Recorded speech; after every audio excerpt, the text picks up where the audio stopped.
that, the answer is not so difficult. Many serve, all applaud, and the tide of patriotism runs high. But when there is a long, slow struggle with no immediate visible foe, your choice will seem hard indeed. But you have one satisfaction, however difficult those days may be. When you are asked by a President of the United States or by any other American what you are doing for your country, no man's answer will be clearer than your own. And that moral motivation which brought you here in the first place is part of your training here as well. West Point was not built to produce technical experts alone.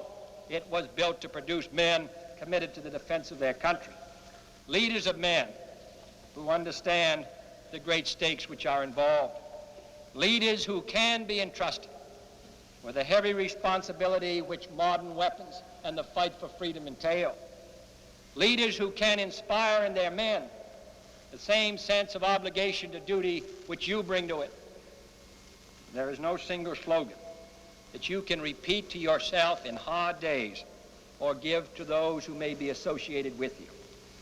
In times past, a simple phrase, 54-40 or fight, or to make the world safe for democracy, all that was enough. But the times, the weapons, and the issues are now more complicated than ever.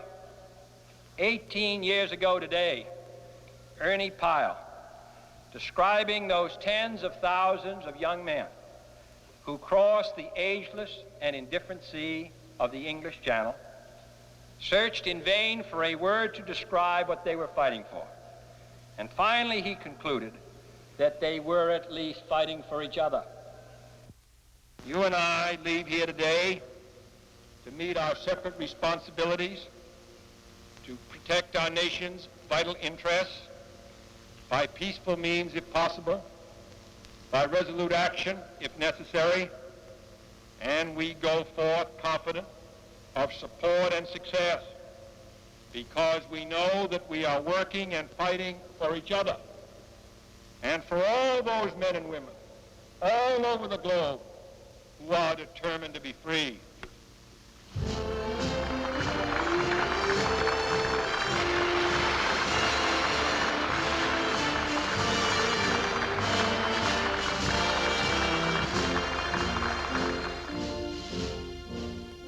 For the 601 members of the class of 1962, and especially for the 30 or so honor students who received personal congratulations from their commander-in-chief, June 6th was a day not likely to be soon forgotten.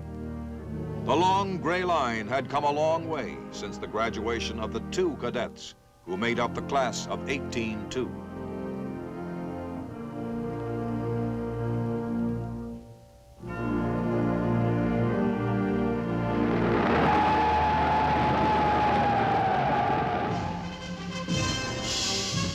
So it happens that in June of 1962, these young men and their counterparts at each of the nation's other service academies have an appointment with history. The time and place, the method and import of that meeting is not yet known. But one thing is certain: the degree of preparedness they will have to bring to their mission is greater than it has ever been. The demands which will be made upon them will be extensive, for upon their leadership and that of their peers in the 20th century world may depend the survival of freedom as we know and cherish it. The Commander-in-Chief's remarks at the West Point graduation clearly apply with equal force to each and all of the armed forces of our country. This is true because today, more than ever, the dedicated cooperation of all is essential to the protection of liberty, both for our nation and for the other nations of the earth which make up the free world. These words for each of the services are true. You will need to understand the importance of military power and also the limits of military power, to decide what arms should be used to fight and when they should be used to prevent a fight, to determine what represents our vital interests and what interests are only marginal. Above all, you will have a responsibility to deter war as well as to fight it. For the basic problems facing the world today are not susceptible of a final military solution. Our forces, therefore, must fulfill a broader role as a complement to our diplomacy, as an arm of our diplomacy, as a deterrent to our adversaries, and as a symbol to our allies of our determination to support them. Surely the determination of Americans to support the efforts of men everywhere who aspire to be free cannot be less than clear to the watching world. The burden of maintaining and helping others to maintain the military means of ensuring that freedom is a heavy one, but it is a burden which is willingly borne.